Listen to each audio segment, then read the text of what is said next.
Mindful of the problems confronting ASEAN peoples today, we will spotlight three main priorities: energy security, food security, and the safety of ASEAN nationals across the world. Posisyon ng ASEAN sa gulo sa Gulf region ilalabas matapos ang leaders meeting. Negosasyon sa Code of Conduct sa South China Sea nagpapatuloy ayon sa Department of Foreign Affairs. I don't think there's an overall mastermind kasi nga, di ba, driven by greed. Senate Blue Ribbon Committee, walang matukoy na overall mastermind sa flood control scandal ayon kay Senator Panfiliping Lacson. The vehicle involved was positively identified as a grayish-blue Toyota Vios 2023 model bearing plate number CBK 7953. Further verification showed that the vehicle was purchased from a car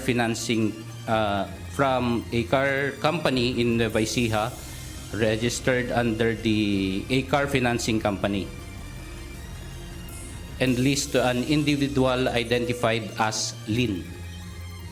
Registered owner ng sasakyang tumakas matapos magpakarga ng gasolina sa Quezon City, kilala na ng mga pulis.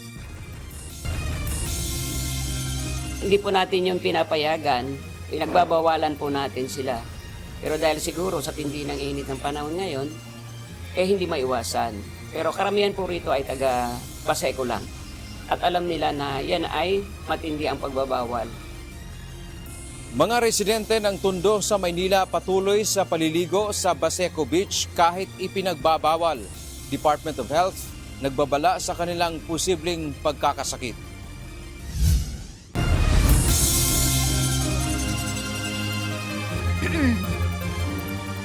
Magandang hapon, Pilipinas at sa buong mundo. Tayo po ay sabayang napapakinggan sa Radyo La Verdad 1350 ang UNTV Radio. Una sa ating mga balita.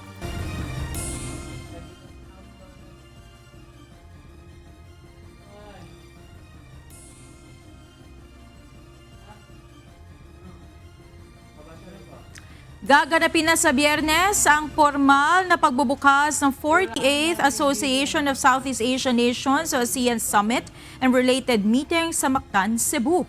Inaasahan ang talakayan ng ASEAN leaders sa mahalagang issue, kabilang na ang nangyayaring tensyon sa Middle East, ang sitwasyon sa South China Sea. Mula sa Lapu-Lapu City, ito ang balita ni Nel Maribohok live.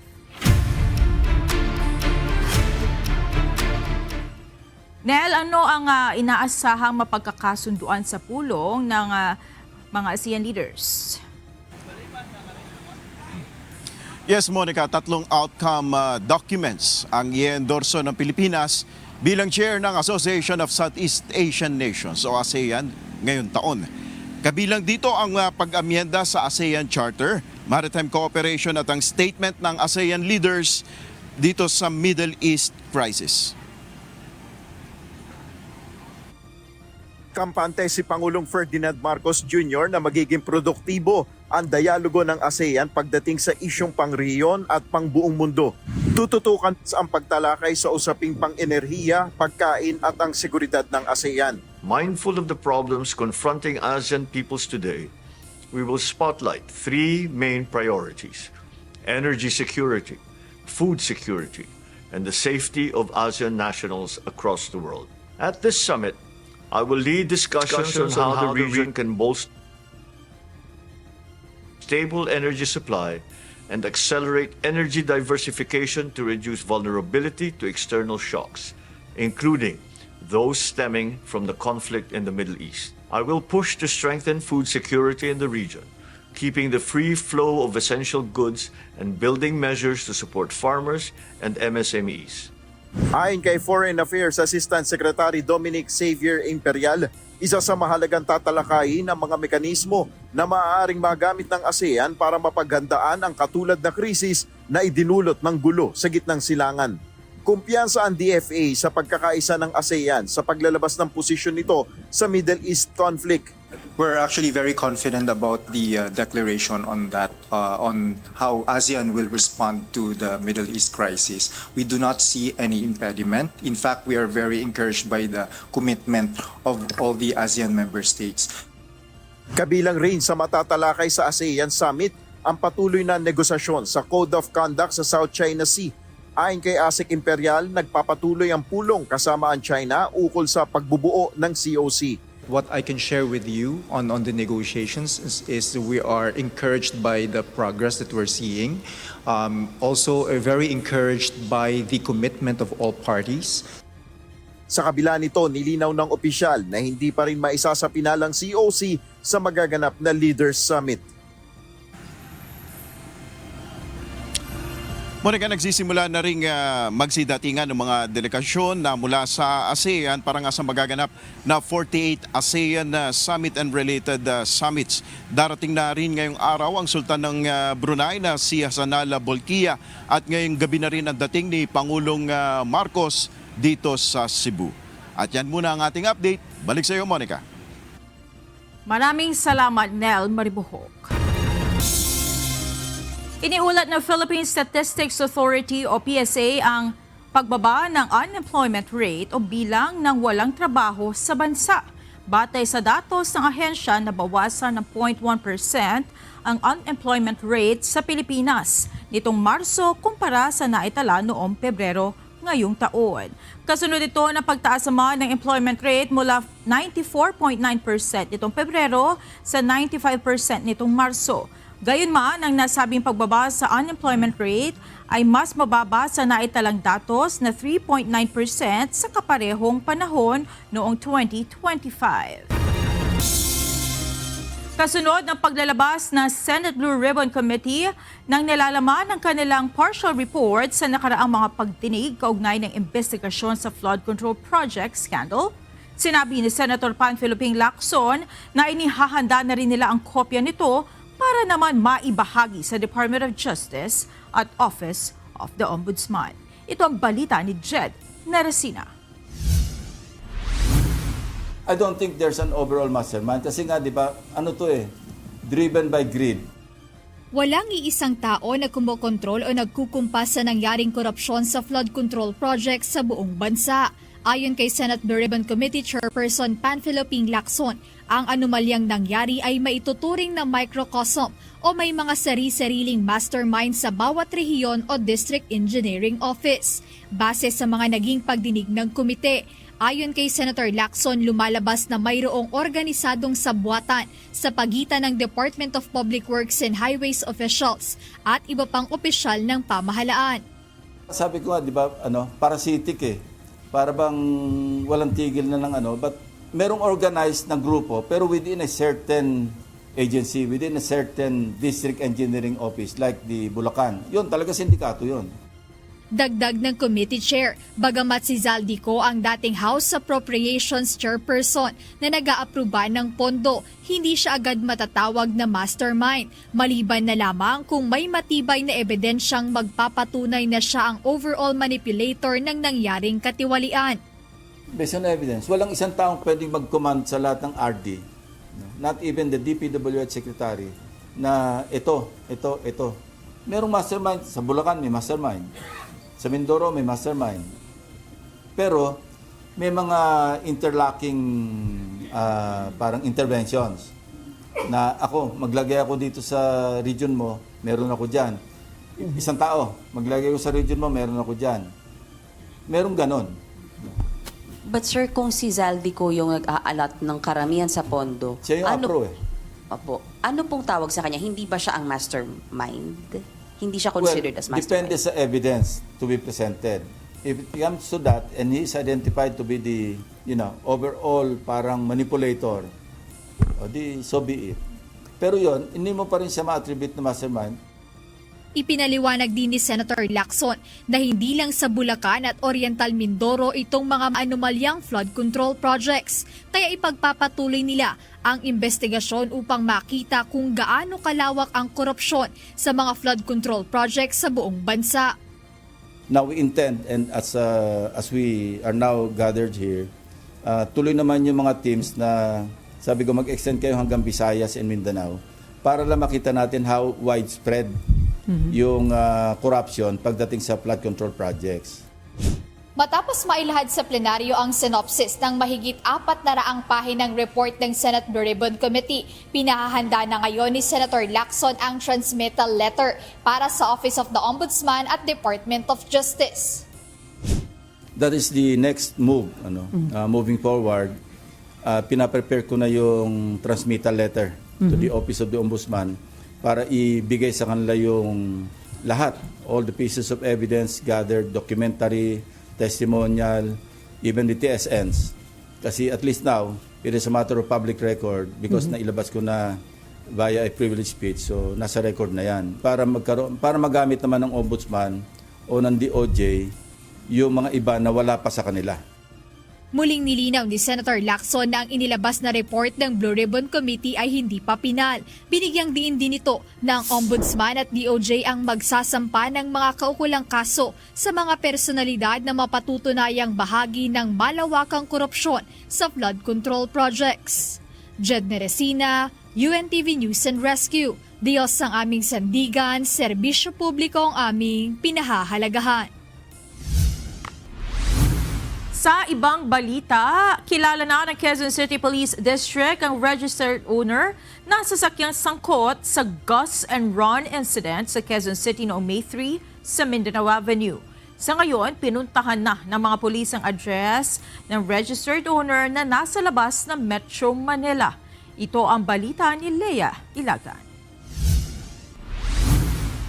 The vehicle involved was positively identified as a grayish-blue Toyota Vios 2023 model bearing plate number CBK 7953. Further verification showed that the vehicle was purchased from a car company in Nueva Ecija registered under the A-Car Financing Company and leased to an individual identified as Lin. Tukoy na ng Quezon City Police District ang plaka at registered owner ng sasakyang sangkot sa pinakabagong gas and run incident sa Mindanao Avenue, Barangay Bahay, Toro, Quezon City. Ayon kay Station 15 Commander, Police Lieutenant Colonel Brian Pajarillo, natukoy na ang plaka ng kulay grayish-blue Mica Metallic Toyota Vios. Nakapangalan aniya ito sa isang alias Jerusalem.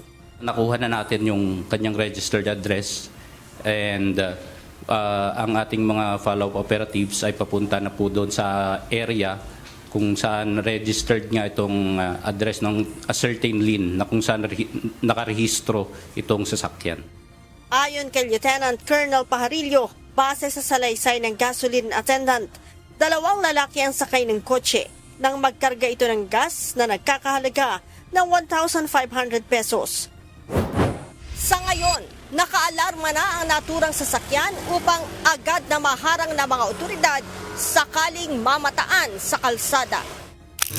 Mayroon namang rekomendasyon ang QCPD sa mga gasoline station upang maiwasan ang gas and run incident. Pinapaalahanan din natin itong mga gasoline boy na kung pwede po ay maglagay ng barrier sa unahan po ng ating ng sasakyan na igagas up nila at maghintay ng payment sa ating customer para po as part na rin ng ating preventive measure. Lea Ilagan, UNTV, News and Rescue. Diyos ang aming sandigan, serbisyo publiko ang aming pinahahalagahan.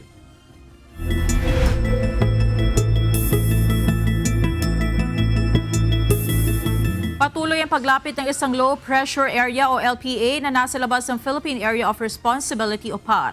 Ngunit ayon sa Pag-asa, hindi ito inaasahang magiging bagyo sa loob ng susunod na 24 na oras. Samantala, ang kasunod naman itong sama ng panahon ay isa ng ganap na bagyo. Taglay nito ang international name na Hagupit at kasalukuyang nasa kategoryang tropical storm. Ito ay may layong mahigit 2,900 kilometers silangan ng northeastern Mindanao. Ayon sa Pag-asa, may posibilidad na ito ay pumasok sa PAR sa mga susunod na araw at tatawaging Bagyong Kaloy. May ilang araw pa ang mga mambabatas para pag-aralan ng inirerekomendong articles of impeachment laban kay Vice President Sara Duterte. Ito ang pahayag ni House Justice Committee Chairperson Congressman Jervil Luistro matapos maisumite sa House Committee on Rules ang kanilang report at resolusyon sa reklamong impeachment laban sa pangalawang Pangulo. Ito ang balita ni Rosalie Cos. So if the plenary will be able to send copy of the articles of impeachment today, then the House members have Thursday, Friday, Saturday, and Sunday to study the articles of impeachment and the evidence. Sapat na ang 5 araw mula May 7 hanggang May 11 para mapag-aralan ng mga kongresista ang ulat ng House Justice Committee kaugnay ng ginawang pagdinig sa mga reklamo impeachment laban kay Vice President Sara Duterte. Kasama na rin dito ang resolusyong nagtatakda ng articles of impeachment na nakabatay sa umano'y maling paggamit ng confidential funds, hindi maipaliwanag na yaman, panunuhol at graft and corruption at matinding pagbabanta. Ayon nito kay House Justice Committee Chairperson at Batangas 2nd District Representative Jervil Luistro. Ang pahayag ni Luistro ay kasunod ng formal na pagsusumite ng report at resolusyon sa House Committee on Rules gabi ng Martes, May 5. Gate pa ng House Justice Panel Chairperson. Inaasahan niyang mayayari ang botohan sa Lunes, May 11 pagkatapos ng kanyang sponsorship at debate sa articles of impeachment. I actually recommended that plenary vote should happen on May 11. Inihayag naman ng National Unity Party o NUP at Lakas CMD na mayorya ng kanilang mga miyembro ang boboto ng pabor sa impeachment ni VP Duterte. Sa pagtaya ng NUP Chairperson na si House Deputy Speaker at Antipolo 1st District Representative Ronnie Puno, sa 55 nilang miyembro sa Kamara, hindi bababa sa 30 ang nagpahayag ng susuporta sa proseso. Pinakamalaking political party sa Kamara ang Lakas CMD at NUP. I think there's at least 30. Well, here, I mean, it depends again on what their consultations with their districts will say. Yung mga problema dyan, syempre in Mindanao, nahirapan yung mga miyembro kasi when they ask around, everybody says no. Sa Lakas CMD naman na may halos 70 membership, inaasahang mahigit 6 na po ang boboto ng pabor sa impeachment. Lakas CMD has the substantial number, the majority of its member will vote in favor and supporting the impeachment. Kapwa naniniwala sina Representatives Adjong at Puno na posibleng aabot sa 180 hanggang 200 ang makukuhang boto sa impeachment ni Vice President Duterte sa Kamara. Samantala, itinuturing ni Vice President Duterte na unfair ang pagdawit sa ilan niyang kaanak sa isyu ng reklamong impeachment. Well, I think it's unfair dahil hindi naman sila Vice President and hindi naman sila ini-impeach. And tulad ng mga asawa at mga anak din ng mga congressman, they have the right to privacy, being ordinary individuals and private citizens. Pero sagot ng ilang mambabatas, hindi po kasalanan namin yan na gano'n ang kinalalabasan.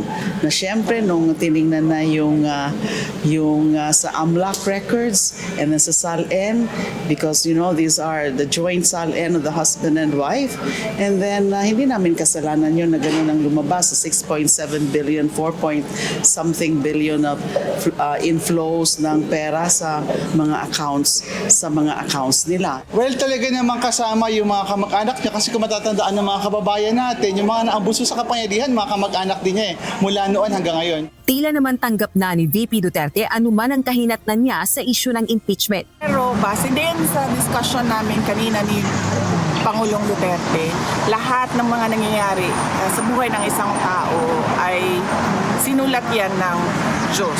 So kung ma-impeach ako, yan ay sinulat na ng Diyos. Kung hindi man ako ma-impeach, see you sa 2028. See you tomorrow. Rosalie Cos, UNTV News and Rescue. Diyos ang aming sandigan, serbisyo publiko ang aming pinahahalagahan. Managot ang dapat managot. Ito ang reaksyon ng Malacanang sa pagkakaaresto sa social media personality na si Franco Mabanta dahil sa umano'y extortion kay dating House Speaker Martin Romualdez. Pinabulaan na naman ng palasyo na kaibigan ni Pangulong Ferdinand Marcos Jr. si Mabanta. Sa halip, ipinakita nito ang litrato ng PGMN founder kasama ang pamilya Duterte. Hindi po siya kaibigan ng Pangulo, pero siguro mas nanaisin ko po kung ito po ang inyong itatanong dahil ito po ay mismong pinost ni Franco Mabanta. Baka ito po ang itanong nyo kung ano po ang relasyon niya sa mga Duterte.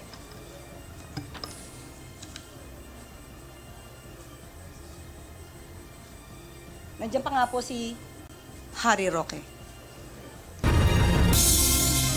Sumalang sa witness stand sa Sandigan Bayan na may-ari ng Sims Construction ni Sally Santos laban kina dating Senador Ramon Bong Revilla Jr., Bryce Hernandez at iba pang akusado kaugnay ng pagdinig ng maanumalyang flood control project sa Bulacan.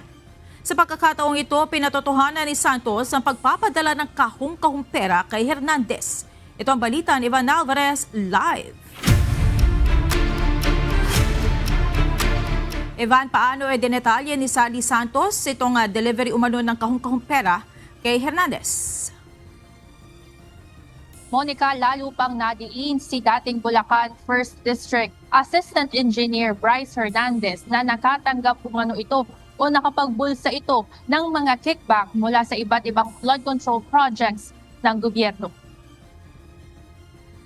Sa pagbibigay ng salaysay ng state witness na si Sally Santos sa kasong graft ni Revilla at iba pang akusado, pinatotohanan nito na sa labas umano mismo ng Land Bank Malolos, kinamada ang bulto-bultong pera na inihatid kay Hernandez noong May 20, 2025. Nagkakahalaga ito ng nasa 300 million pesos na nakasilid sa 25 grocery boxes. Ayon kay Santos, ang perang ito ang kinita ni Bryce Hernandez sa 5 proyekto sa DPWH matapos hiramin ang kanyang contractor's license.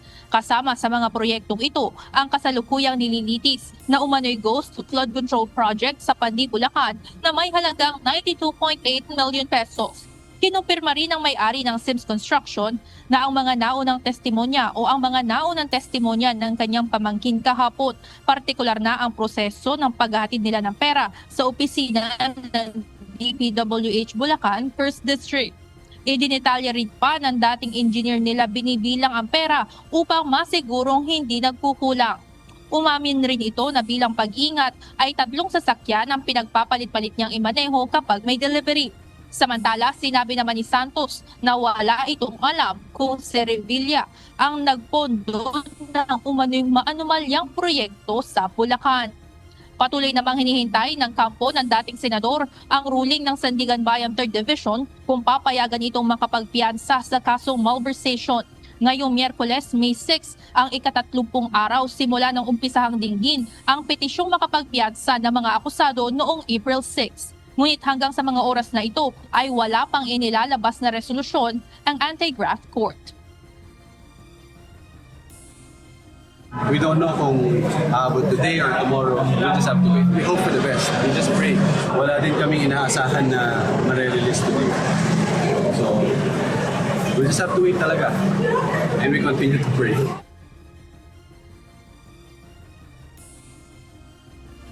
Monica, pagkatapos ng pagdinig ng draft trial at habang hinihintay yung resolusyon ng Sandigan Bayan 3rd Division na may hawak naman ng kasong malversation, ay kasalukuyang nananatili pa rin sa detention facility ang mga lalaking akusado. Kasama dyan sina dating Senador Ramon Bong Revilla Jr., Bryce Hernandez, JP Mendoza, Juanito Mendoza sa New Quezon City Jail sa Payatas. Habang ang mga babaeng akusado naman na sina Emelita Watt at Cristina Pineda ay nananatili pa rin ngayon o nakapait pa rin ngayon sa Camp Karigan. Yan muna ang update mula dito sa Sandigan Bayan. Balik sa inyo dyan, Monica. Maraming salamat, Ivan Alvarez.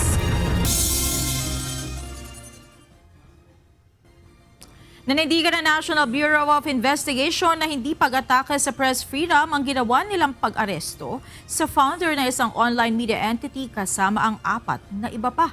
Kasunod ito ng ginawang entrapment operation ng NBI kaugnay ng umano'y pangingikil kay dating House Speaker Martin Romualdez. Ito ang balita ni Benedict Samson. Do you claim it this is an attack on the press? Yes. Do you claim it? On record? I do. We just want to say nga na ang trabaho naman ng NBI is to look after criminal activities. No? Let me set the record straight immediately na baka kasi sabihin na it curtails freedom of expression. We don't investigate opinions, no. What we investigate are crimes, no. Hindi pagsikil sa malayang pamamahayag kundi nais lamang nilang maprotektahan ng publiko laban sa fake news. Ito ang iginiit ni National Bureau of Investigation Director Attorney Melvin Matibag matapos arestuhin ng founder at Chief Executive Officer ng Peanut Gallery Media Network na si Franco Mabanta at 4 na kasama nito kagabi. Ayon sa NBI, ang pagdakip sa social media personality ay bunsod ng reklamo mula sa kampo ni dating House Speaker Martin Romualdez patungkol sa umano'y pangingikil nila Mabanta 2 linggo na ang nakararaan. Based on the complaint, meron ng initial talks since a year ago, pero nabuhay lang siya ulit with respect to a representative of the complainant. So, through the representative of the complainant, lumaki na yung amount. Kasi a year ago, mababa lang yung amount. 2 weeks ago, it ballooned to 350 million pesos. Pasado alas 8 kagabi nang magsagawa ng entrapment operation ng NBI Organized and Transnational Crimes Division sa isang hotel sa Makati City. Ngunit nakatunog umano ang mga sospek kung kaya't lumipat sila ng lugar sa isang executive village sa Pasig City kung saan na sila naaresto. So nagkaroon kami ng follow-up surveillance and tailing. So sinundan ho namin until sa time na ma-identify namin yung exact unit kung saan dinala yung pera. And to our surprise, nandun din po yung subject, si Mr. Franco, na siyang kausap namin dun sa hotel sa Makati. So that's the time that we declared the arrest of the subjects, including with other individuals na apparently kasama niya in conspiracy to facilitate the extortion. Ayon sa NBI, nasa 300 million pesos umano ang inaalok nila Mabanta upang hindi na nila ilabas sa kanilang social media page ang umano'y video ng alegasyon laban sa dating House Speaker. Nag-demand sila ng 4 tranches. So yung 4 tranches is consisting of 75 million per tranche. Tapos yung threat naman is meron deadline .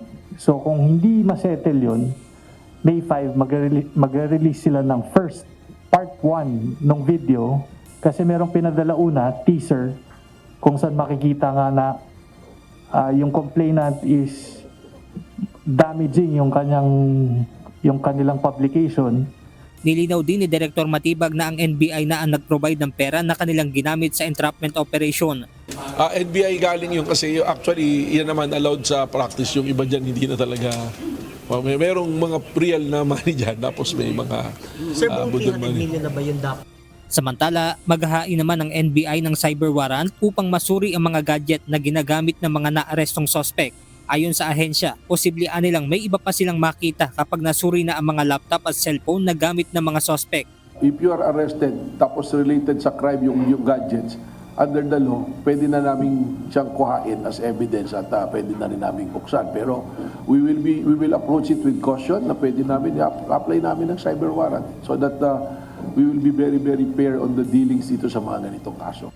Sa isang pahayag, sinabi ng Peanut Gallery Media Network o PGMN na inosente sila at set up lang umano ang nangyari. Ayon pa sa PGMN, wala nilang nangyaring pangingikil at pagbabanta na galing sa kanila. Maging ang mga ebidensyang ipinakita ay pawang one-sided lamang at handa sila na patunayan ito.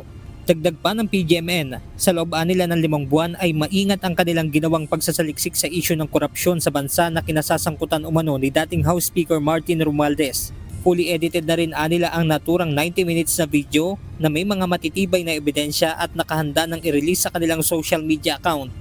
Matapos iharap sa media ay isinailalim naman sa inquest proceeding ang mga naarestong sospek na posibleng maharap sa reklamong robbery extortion. Benedict Samson, UNTV News and Rescue.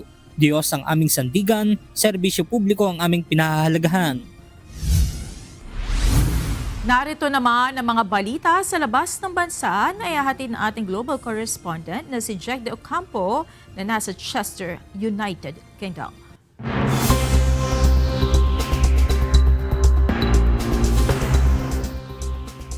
Yes, magandang gabi naman sa iyo dyan sa Pilipinas.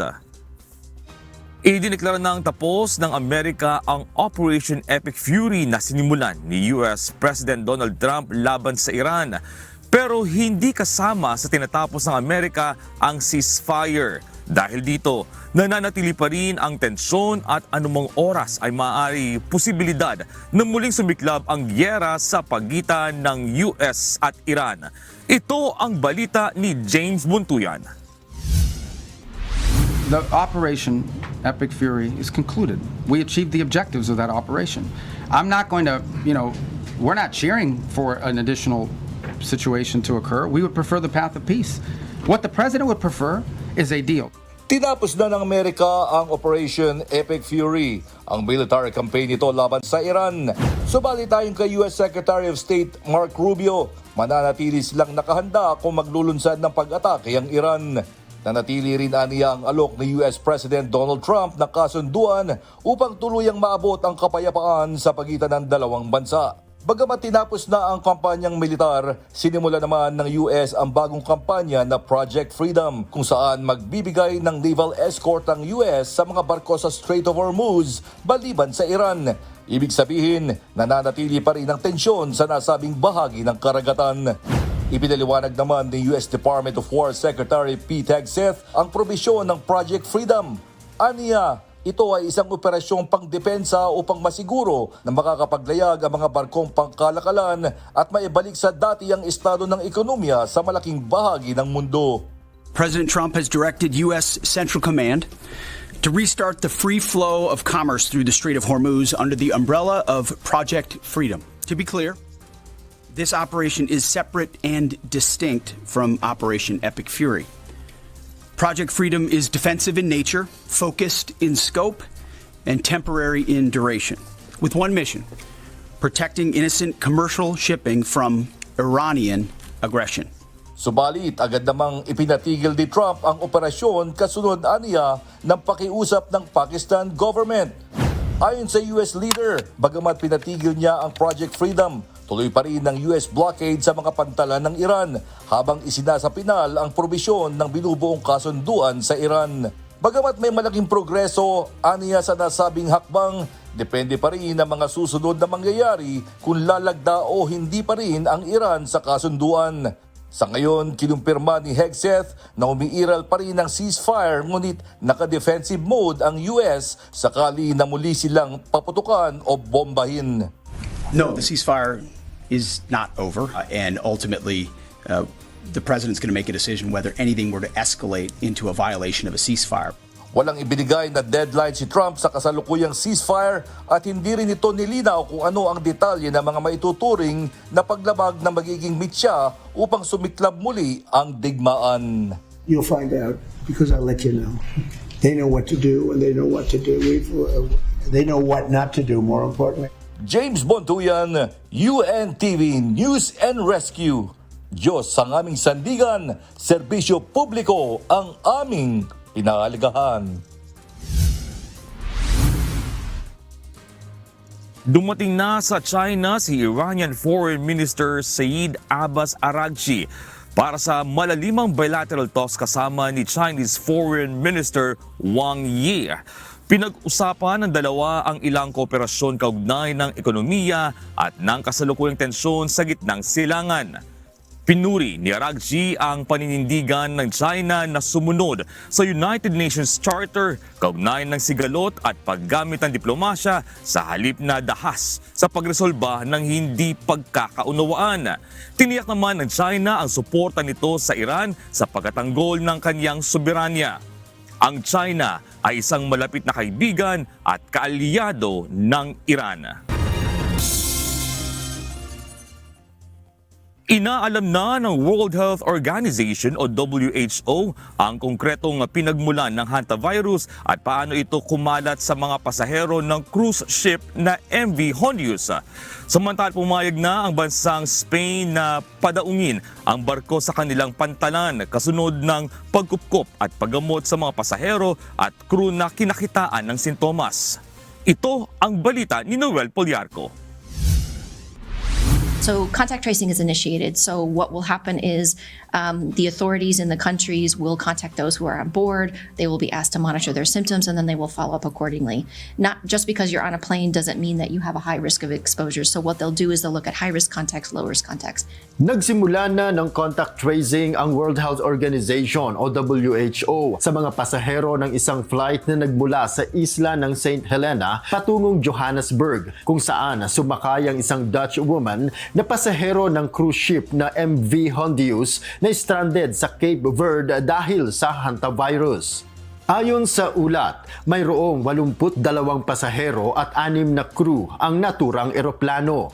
Ayon sa WHO, 3 na ang nasawi kasunod ng outbreak, isang Dutch couple at isang German national. Bagaman hindi isinasantabi ng WHO ang human-to-human transmission sa mga pasahero ng cruise ship, tiniyak nito na mababa ang antas ng panganib ng virus sa publiko dahil hindi ito airborne gaya ng coronavirus o COVID strain.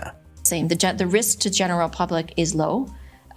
This is not a virus that spreads like flu or like COVID. It's quite different. Ayon sa ship owner na Oceanwide Expeditions at sa ulat ng WHO, ang MV Hondius ay nagsimulang maglayag noong April 1 upang umikot sa South Atlantic Ocean. Mula sa Ushuaia, Argentina, nagtuloy ito sa Falkland Island kasunod sa St. Helena, kung saan ibinaba ng babaeng Dutch ang labi ng asawa niya na nauna nang nasawi matapos kakitaan ng sintomas. April 6, kinakitaan ang lalaki ng sintomas gaya ng lagnat, sakit ng ulo at mild diarrhea. Kalaunan ay nasawi ito sa respiratory distress noong April 11. April 24, naibaba ang kanyang labi sa St. Helena, isang British territory, kasama ang kanyang asawa. Doon sumakay ito ng Airlink flight patungong Johannesburg. April 26, nasawi naman ang babae matapos makaranas ng pananakit ng tiyan. Batay sa kumpirmasyon ng Dutch government, nasawi ito sa hantavirus. April 24, isang British passenger naman ang lumubha ang kalagayan bunsod ng pneumonia at isinailalim sa medical evacuation patungong South Africa, kung saan siya nakakonfine ngayon sa intensive care unit. May 2, lumabas ang kumpirmasyon na siya ay infected ng hantavirus. Sa araw ding yaon, nasawi ang ikatlong pasyente, isang German national bunsod ng pneumonia. Sa ngayon, nakikipag-ugnayan na ang WHO sa mga bansang may citizens na nakasakay sa cruise ship, kasama sa pinaplanong hakbang ang medical evacuation, laboratory test at logistical support. Dagdag pa ng ahensya, patuloy ang kanilang masusing pagbabantay at agarang pagbibigay ng update habang nagpapatuloy ang obserbasyon sa loob ng cruise ship. We just want you to know we are working with the ship's operators. We are working with the countries where you are from. We hear you. We know that you are scared. And we're trying to make sure that the ship has as much information as they can. Sa ngayon na plano ng Oceanwide Expeditions na dalhin sa Canary Islands sa Spain ang barko para ganap na itong makadaong at makababa na ang lahat ng mga pasahero. Ayon naman sa Spanish government, nakahanda silang tanggapin at gamutin ang mga may sakit na pasahero sa koordinasyon ng WHO at ng European Union Centers for Disease Control and Prevention o ECDC. Bagaman wala pang tiyak na pantalan kung saan padadaungin ang barko, sinabi ng Spain na posibleng dumating ito doon sa loob ng 3 hanggang 4 na araw. Ayon sa Spanish government, gagawin nila ito alinsunod sa kanilang moral obligations at batay sa isinasaad ng international law.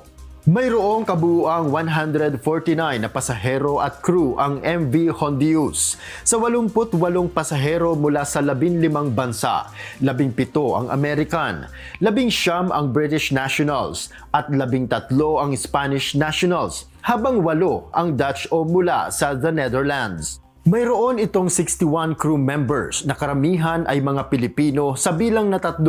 5 ang mula sa Ukraine, 5 ang Dutch at 4 ang British national.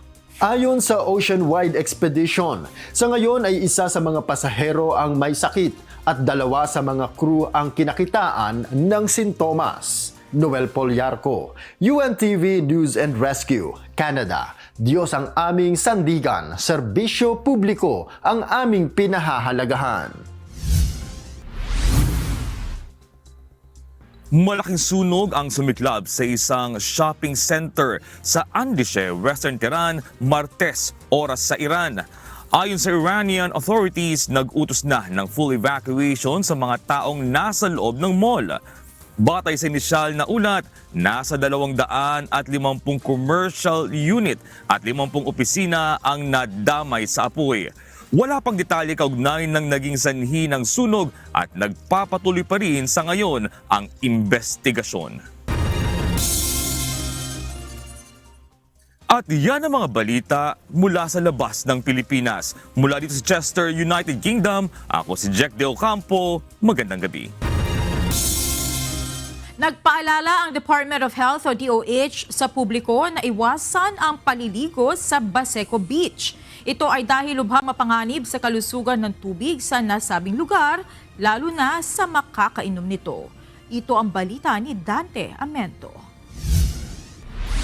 Kasi nung araw nga, hindi pa ganito ang Baseco, mga ano nga yan, may mga water lily pa nga yan, tapos puno ng mga basura, nililiguan din namin nung araw. Awa naman ng Diyos, di naman kami na ng sakit. Sa gitna ng matinding init, may mga residente ng Maynila na naliligo sa Baseco Beach para makaramdam ng ginhawa. Ito ay sa kabila na ang tubig dagat dito ay mapanganib sa kalusugan dahil sa matinding dumi. Kanina inabutan pa ng UNTV News and Rescue ang mga tauhan ng Philippine Coast Guard na nakabantay sa entrada ng beach. Sinasaway nila ang mga naliligo. Subalit may mga residenteng hindi nagpapapigil at naliligo pa rin dahil malinis naman nila at sanay na sila dito. Marumi daw pero sanay galing pa man ni sa ona dito. Basura pa to dito eh.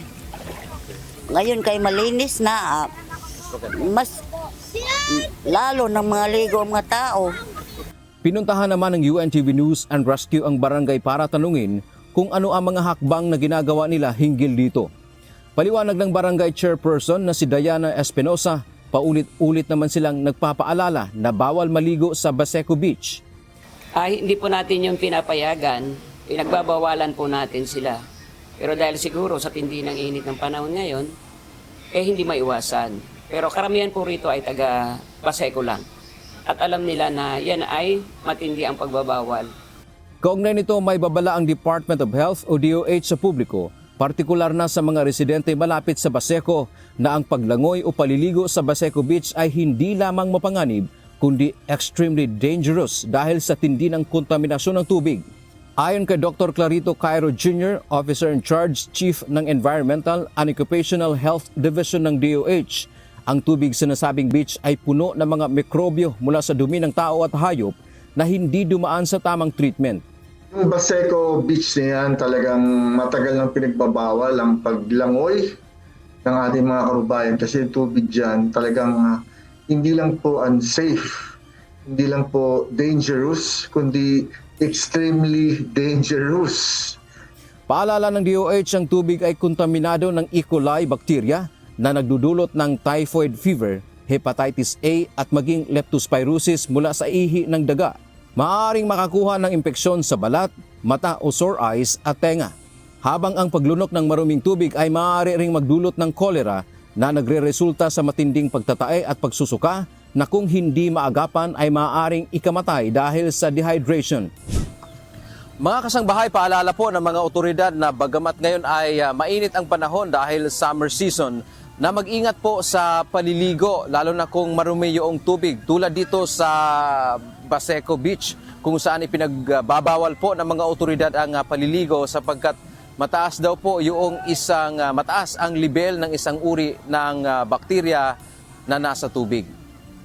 Ang common po dyan yung tinatawag na E. coli.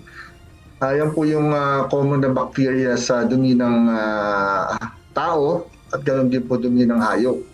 And kasama din po yung bacteria na nagdudulot po ng typhoid fever, hepatitis A, no? Andyan din po yung leptospirosis kasi nga yung ihi ng daga napupunta din po dyan. Sa halip na lumangoy sa maruming tubig ng Baseco, pinapayuhan ang mga tao na pumunta sa mga swimming pool na may chlorine para masigurong malinis ang tubig. O di kaya ay uminom na lamang ng maraming malamig na tubig upang maibsan ang nararamdamang init ng panahon. Binigyang diin ng DOH na bagamat maraming residente ang nagsasabing sanay na sila sa paglalangoy dito, hindi ito usapin ng sanayan dahil ang mga sakit ay maaaring lumabas sa kalaunan. Pero darating yung time na talagang magkakasakit po sila sa balat, magkakasakit po sila sa mata, infection sa mata, infection sa tenga, sa pagtatae, pagsusuka. Madami pong sakit ang pwede nilang makuha dyan dahil sa maduming tubig. Dante Amento, UNTV, News and Rescue. Diyos ang aming sandigan, serbisyo publiko ang aming pinahahalagahan. Malaking porsyento ng sunog sa Navotas Sanitary Landfill ang naapula na ayon sa Navotas City Government. Bumuti na rin nila ang kalidad ng hangin sa lugar at karatig bayan batay sa ulat ng Department of Environment and Natural Resources. Ito ang balita ni Asher Cadapan Jr. Ginagawa natin lahat para mapabilis natin itong pag-apula totally. Kaya lang mahirap mag-estimate dahil maraming factors, yung wind direction at iba't ibang factors. Fire under control at manipis na ang usok mula sa sunog sa Navotas Sanitary Landfill na nagsimulang sumiklab noong pang April 10. Ito ang inihayag ng lokal na pamahalaan ng Navotas City sa pagpupulong ng iba't ibang ahensya ng pamahalaan sa mga sitwasyon at pagtugon sa sunog sa naturang tambakan ng basura. Ayon kay Navotas City Mayor John Ray Tiangco, kumalat ang sunog sa 70% ng landfill na may lawak na 44 hectares. Ngunit naapula na ang apoy sa timog at silangang bahagi ng landfill at ang tanging sinisikap na lang ngayong patayin ay ang nasa hilagang bahagi ng lugar. Hindi naman namin pinangako previously na ganito, mas mapapabilis natin. Pero nakita nyo, halos 80%. No po. So rest assured po, lahat gagawin po natin kasamang iba't ibang ahensyang nandito para mas pabilis pa natin. Pero kailangan natin consider parate yung safety ng mga manggagawa po natin doon na nagtatrabaho po doon. Bukod dito, sinabi ng Navotas City Disaster Risk Reduction and Management Office, wala na ring umuusok sa timog, silangan at gitnang bahagi ng landfill. Tiniyak ni Navotas DRRMO Chief Von Villanueva na patuloy ang pagsisiyasat ng kalidad ng hangin at tubig ng Department of Environment and Natural Resources o DENR. Ito ho ay technical report from EMB, DNR, which they can also confirm, nandito naman po sila. Ang quality of air po ay good and fair na. Meaning, from what it was, we are now almost done. Maganda na po ang quality of air sa palibot at labas po ng Navotas, pati po sa buong NCR. Paliwanag ni Mayor John Ray Tiangco, 20 years old na ang Navotas Sanitary Landfill kung saan dinaanan na ito ng mga tag-init, ulan at bagyo. Ngunit nagkaroon lang anya ng problema nang abandonahin ang safety closure and rehabilitation plan ng isaraang landfill noong nakaraang taon. Kaya kumalat po yan dahil maraming gas po dyan sa ilalim. So may methane po dyan. At dahil nga walang equipment, walang nagme-maintain, kaya biglang kumalat ng malaki at inabot ng 90% ng total area yung nasunog. So kahit umulan at sa tingin ko baka temporarily mas maganda yung magandang malamig na weather kasi isa rin sa reasons nung bakit nag-apoy yan ay sobrang init po, summer. Iginiit naman ng Navotas Mayor na may pananagutan ang dating operator ng landfill kahit ang lugar ay hawak na ng ibang pribadong kumpanya. Asher Cadapan Jr., UNTV News and Rescue. Diyos ang aming sandigan, serbisyo publiko ang aming pinahahalagahan. Samantala, iniulat ng Bureau of Animal Industry na nasa kabuuang 400 metric tons na bakuna laban sa African Swine Fever o ASF ang kanilang naipamahagi na sa iba't ibang lugar sa bansa. Ang nasabing programa ay sa ilalim ng government-controlled vaccination na Department of Agriculture. Ayon kay BAI Director Christian Dakigan, malaki na ang naibaba ng bilang ng ASF-affected barangay sa bansa. Mula 98 barangays noong December ay 8 na lamang sa ngayon. Ayon sa opisyal, maganda ang resulta ng bakunang AVAC ASF Live vaccines sa mga alagang baboy batay sa feedback ng mga hog raisers. Marami na pong gumamit sa vaccine natin, which is napakaganda po nung kanyang resulta. At yung mga gumagamit po, talagang umuulit-ulit sila na gamitin yung vaccine. Planado ang galaw ng mga rallyista sa ginawang pananakit at panggugulo sa TM Calao noong Labor Day. Ayon kay Ermita Police Station 5 Commander, Police Lieutenant Colonel June Paulo Abrazado, iisa ang senaryo na ginagawa ng mga ito tuwing may rally para udyukan sa karahasan ng mga pulis. Ito ang balita ni Lea Ilagan. Yan po ang aming pinagandaan kasi alam po natin na gusto po nilang darating maging berdugo ang mga pulis na hindi natin pinigay sa kanila.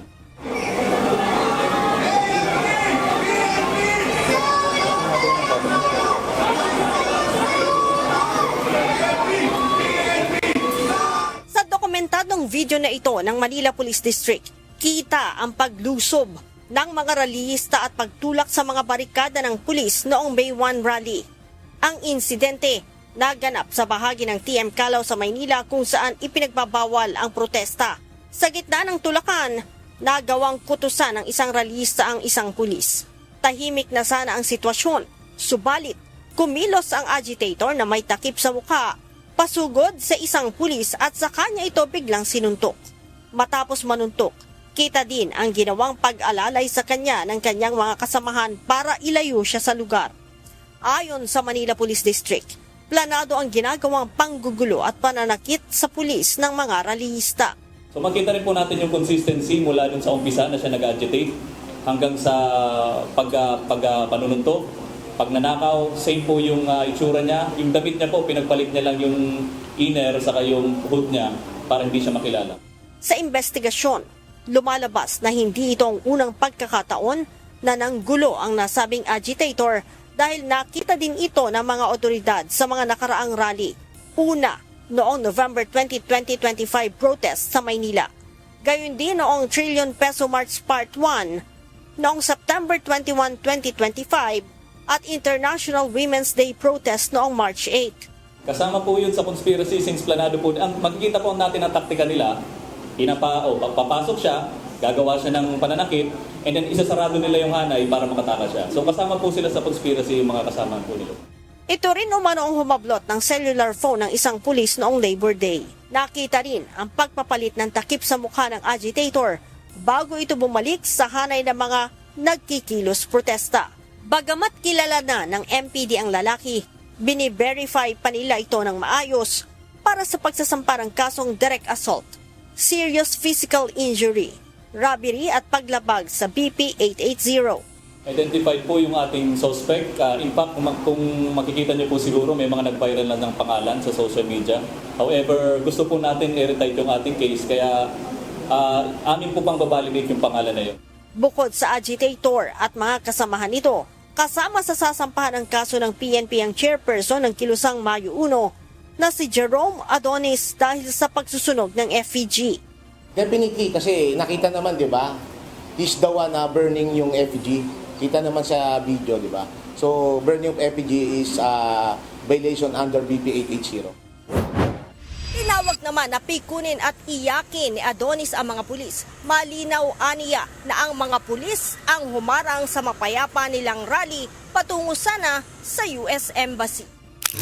Pinag-aaralan din ng MPD na isama sa sasampahan ng kaso si ACT Teacher Party List Representative Antonio Tino dahil sa anilay pagdalo sa protesta sa Calao na hindi naman maituturing na Freedom Park.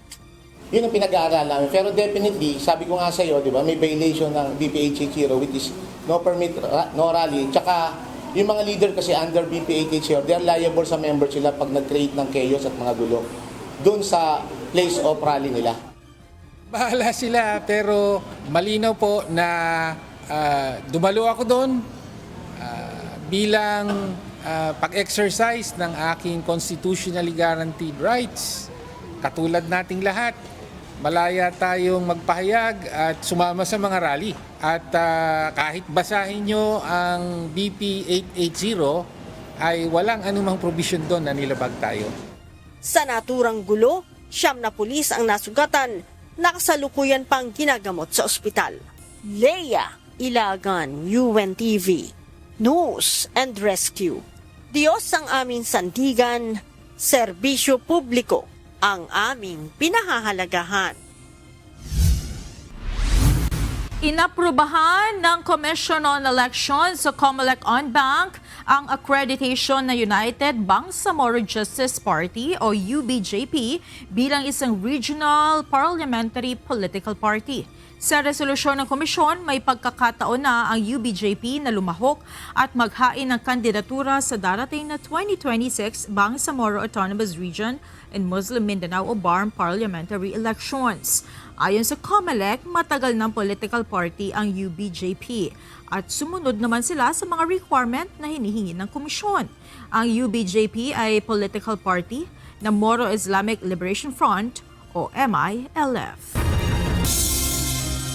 Kaugnay niyan, sinaksihan ni Pangulong Ferdinand Marcos Jr. ang Joint Task Force Maritime Strike ng Estados Unidos at ng Pilipinas sa Balikatan 41-2026 kaninang umaga. Ipinakita sa nasabing pagsasanay ang kakayahan ng Armed Forces of the Philippines na makipag-ugnayan sa mga kaalyadong bansa sa panahon ng digmaan. Kasabay ito ng paggunita ng ika-75 anibersaryo ng Mutual Defense Treaty ng dalawang bansa. Naghain ng resolusyon sa Kamara ang Makabayan Bloc bilang pagkondena sa paggamit ng Tomahawk land attack missile ng Amerika sa isang drill na balikatan exercises. Inilunsad ang missile mula sa isang military controlled area sa Tacloban City at umabot sa target nitong impact area sa Fort Magsaysay sa Laur, Nueva Ecija.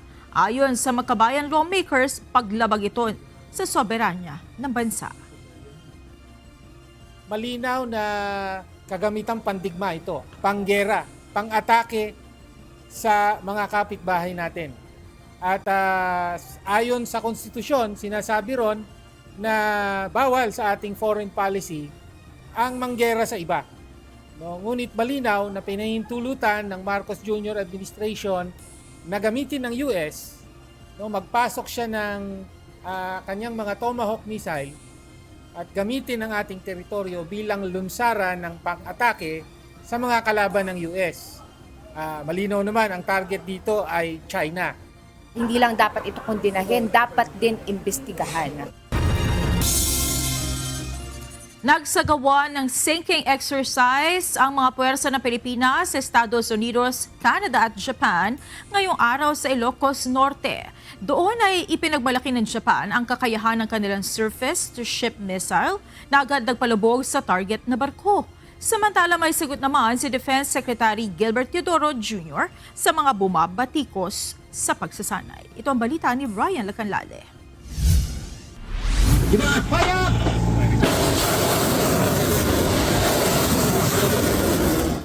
Magkasunod na nagpakawala ng rocket ang Type 88 missile system ng Japan na tumama sa isang barko na nasa layong humigit kumulang 75 kilometro mula sa baybayin ng Paway, Ilocos Norte.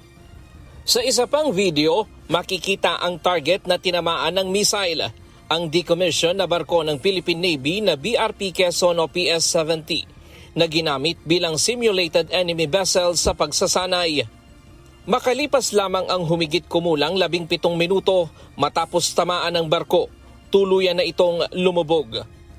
After ng verification, nag-fire yung Type 88 ng Japan, 10:30. So 10:30 doon na tinamaan sa hull. Tinamaan sa hull and then eventually after around 17 minutes, lumubog na siya. Ang Type 88 o SSM-1 ay isang anti-ship missile system ng Japan Ground Self-Defense Force na ginagamit para sa pangdepensa ng baybayin. Kaya nitong tamaan ang target sa layong 180 kilometro. May high subsonic speed at malakas na warhead na kayang magpalubog ng barko. Bago ang paggamit ng Type 88, gumamit din ng Guided Multiple Launch Rocket System sa pagsasanay upang matukoy ang lokasyon ng target, lalo na't wala itong radar o signal emissions. Sinundan ito ng computer simulation upang beripikahin ang tamang lokasyon ng target. Samantala, ang FA-50 fighter jets at Super Tucano aircraft ay hindi na nakapaghulog ng ammunition, habang ang HIMARS ng Estados Unidos ay nagpaputok din sa target area kung saan lumubog ang barko. Bahagi ito ng maritime strike exercise ngayong araw kung saan nagsanib puwersa ang Pilipinas, Estados Unidos, Japan at Canada sa isang pagsasanay ng pagpapalubog ng decommissioned vessel na ginamit bilang simulated enemy ship. Personal na dumalo sa aktibidad si Defense Secretary Gilberto Chodoro Jr. at Japan Defense Minister Koizumi Zinjiro sa Ilocos Norte, habang si Pangulong Ferdinand Marcos Jr. ay nagmonitor ng pagsasanay mula sa Camp Aguinaldo. Ngayon mo makikita napaka-complicated nitong exercise na to. From planning to forming to resource management. So it will only get smoother and better. So this is the first time our Japanese have also tested their Type 88 missiles. We have seen how it works, and it is something that we can interoperate with in the future. Don't read anything into it, but it is something that we should integrate because they're using it. Sabi ng kalihim, hindi ito militarisasyon kundi normal na paghahanda para ipagtanggol ang bansa, at ginagawa ito na may pahintulot at kontrol ng gobyerno at bukas sa publiko. Well, militarization or national defense. There's always a claim of militarization, but it's under the control of civilian authorities. And these things should have been exercised and done a long time ago, this being an archipelago.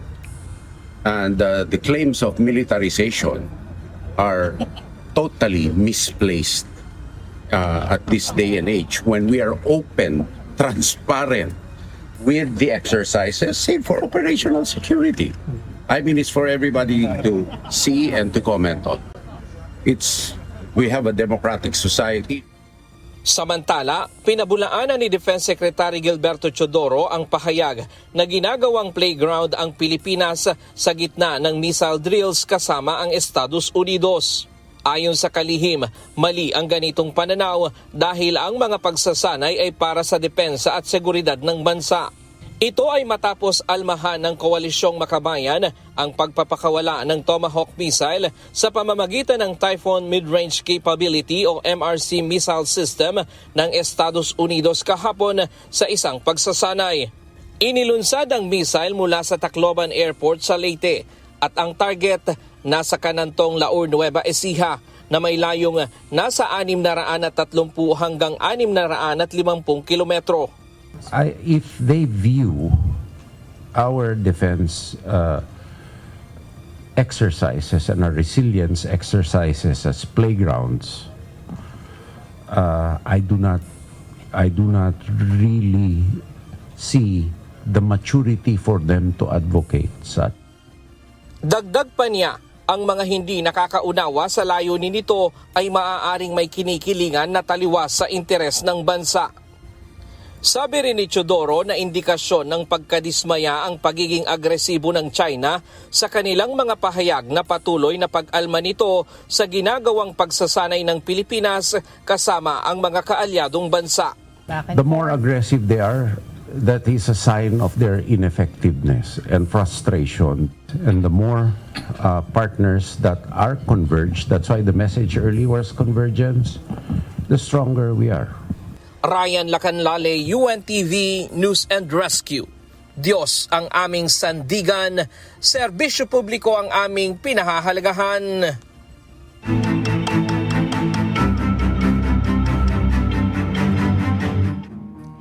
Tiniyak ng Albay Public Safety Office na mahigpit ang ipinatutupad nilang seguridad upang walang sinumang makapasok sa 6-kilometer danger zone ng Mayon Volcano. Ayon kay Public Safety Chief Oscar Cristobal, nagpatupad na ng mahigpit na checkpoints ang pulisya upang maiwasan ang anumang aktibidad sa mga barangay na malapit sa panganib. Partikular sa Miisi Gali kung saan tuloy-tuloy ang pagbagsak ng mga debris mula sa nangyaring lava flow o uson noong May 2. Dagdag pa ni Cristobal na una nang nagpaalala ang FIVOX na hindi dapat hawakan ng mga debris mula sa bulkan dahil mataas ang antas ng panganib na dala nito. Talagang mas hinigpitan na natin kasi ang dami ginagawang pasalan yun, which is very dangerous para sa ating mga kababayan. So, isa pa, ang advice natin ni FIVOX is talagang wag lalapit and wag gagalawin. Nagpadala ng water desalination ang Philippine Coast Guard sa mga lugar na naapektuhan ng pagputok ng Bulkang Mayon. Maliban dito, tumulong din ang PCG sa paglikas sa mga residente. Ito ang balita nila Lane Moreno. Bukod doon sa pagtulong po sa pagkakandak po ng evacuation po na ating mga affected individuals, tayo rin po ay nagpadala ng 2 water purification or desalination team, particularly sa area po ng Hinubatan at Camarig. So ito pong desalination unit po natin ay may kakayahang po makapagbigay ng mahigit 10,000 liters ng malinis at ligtas po na inuming tubig. 2 water desalination units ang idineploy ng Philippine Coast Guard sa Albay para magbigay ng tubig na malinis na may inom ng mga residenteng naapektuhan ng pag-aalboroto ng Bulkang Mayon. Particular na ipinadala ito sa bayan ng Ginubatan at Camalig kung saan limitado ang supply ng malinis na tubig dahil sa makapal na abo. Ang water desalination unit ay kayang makapagbigay ng 10,000 liters ng mainom na tubig kada araw. Maliban dito, tumulong na rin ang PCG sa paglikas ng halos 200,000 mga residente papunta sa mga evacuation centers sa pagsasagawa ng flushing at clearing operation sa mga lugar na binalot ng abo at sa Department of Social Welfare and Development para sa pamamahagi ng family food packs at hygiene kits sa mga apektadong barangay. Ayon kay PCG spokesperson Commodore Naomi Cayabyab, naka-high alert ng kanilang ahensya at nakahanda rin ang kanilang mga response team para sa 24/7 deployment. Tiniyak naman ng PCG ang kaligtasan ng kanilang mga tauhan sa pamagitan ng pagsusuot ng N95 mask. Sa pagkasagawa po ng aming operasyon, ang priority pa rin po namin is yung kaligtasan po ng ating mga frontliners. So of course, yung assistance po na ibinibigay natin sa ating mga community. So ang ating pong usually reminder po sa kanila is gumamit po ng N95 mask or if possible yung mga basang panyo po kung kailangan lumabas po. And then, pagdating po sa personal po natin, meron naman po tayo mga nakatalaga, mga medical team. Noong May 2, umabot sa 124 na barangay sa Albay ang apektado ng ashfall mula sa pagputok ng Bulkang Mayon. Pangunahing apektado ang Camalig, Kinubatan at Ligao City. Lilene Moreno, UNTV News and Rescue. Diyos ang aming sandigan, serbisyo publiko ang aming pinahalagahan. Mapanganib man, subalit nananatili ang paghanga ng ilang turista sa natural na ganda ng Mayon. Sa ngayon, nananatili sa Alert Level 3 ang bulkan. Ito ang balita ni Lizelle Nael. Ito, nakita na natin yung kagandahan talaga ng perfect cone ng isang Bulkang Mayon. Kita nyo naman, napakaraming tao na pumupunta ngayon dito. Isa lamang si Onel sa mga turistang dumayo sa probinsya ng Albay upang masaksihan ang kagandahan ni Mayon. Isaan niyang pambihirang karanasan na mismong sa pagpunta niya ng lalawigan, nakaranas siya ng epekto ng bulkan. Ito talaga yung pinuntahan namin. At isa sa mga pinaka nagustuhan ko pong pagkakataon dito ay syempre, bilang turista ay nakita ko po, ako po mismo nasaksihan ko personal, yung naging pagsabog ng bulkan simula nung linggo hanggang ngayon. Ika-2 ng Mayo 2026 nang maglabas ang travel advisory ang Department of Tourism Bicol na hinihigpitan ang pagpapatupad ng strict no entry policy sa loob ng 6-kilometer permanent danger zone o PDZ. Temporarily suspended na rin ang lahat ng trekking, camping at ATV tour operation malapit sa PDZ. Nagbabala rin ang kagawaran sa mga turista sa mga lugar na gaya ng Camalig na magsuot ng N95 face mask at protective eyewear dahil sa makapal na abo na dahilan para maging zero visibility sa mga lansangan. Sa kabila ng mga restriksyon, binigyang diin ng kagawaran na marami pa ring ligtas na destinasyon sa Albay na alternatibong mapupuntahan ng mga turista. Gayunman, hinikayat ng DOT ang publiko na palaging mag-monitor ng mga babala at paalala mula sa FIVOX at gayon din ay sumunod sa mga routing instructions at checkpoints ng Albay PDRRMO. Lizel Nael, UNTV News and Rescue. Diyos ang aming sandigan, serbisyo publiko ang aming pinahahalagahan.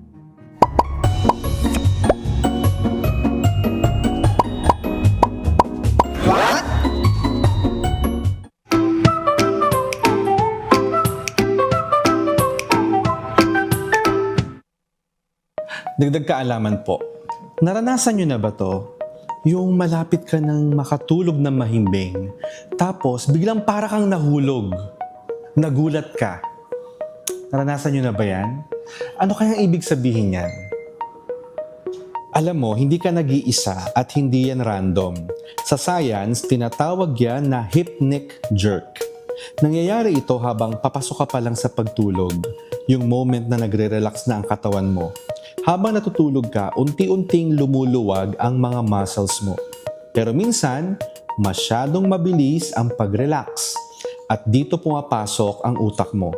Nagkakaroon ng misinterpretation. Akala ng utak mo, nahuhulog ka o nawawalan ng kontrol. Kaya anong ginagawa niya? Nagtitrigger siya ng fight or flight response. Bigla kang magigising. Kikibot ang katawan mo, parang may shock. Parang sinasabi ng utak mo, uy, delikado to, gumising ka. Ayon sa Sleep Foundation, normal lang ito at nararanasan ng maraming tao. Mas madalas pa nga ito kapag pagod ka, stress o kulang sa tulog. Sa madaling salita, hindi ka nahuhulog. Pinoprotektahan ka lang ng utak mo.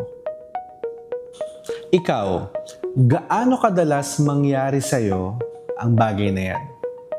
Sana po may natutuhan kayo at laging tatandaan, mapalad po ang tao na nakakasumpo ng karunungan at ang tao na nagtatamo ng kaunawaan.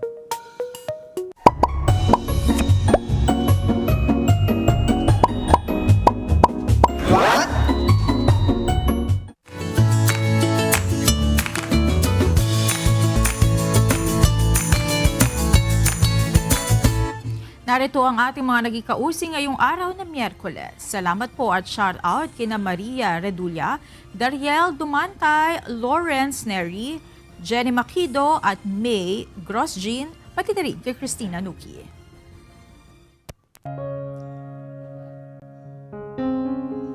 Narito naman ang salita ng Diyos na ating sandigan mula sa aklat ng awit 55:22 na nagsasabi, ilagay mo ang iyong pasan sa Panginoon at kanyang aalalayan ka. Hindi niya titiising makilos kailanman ang matuwid.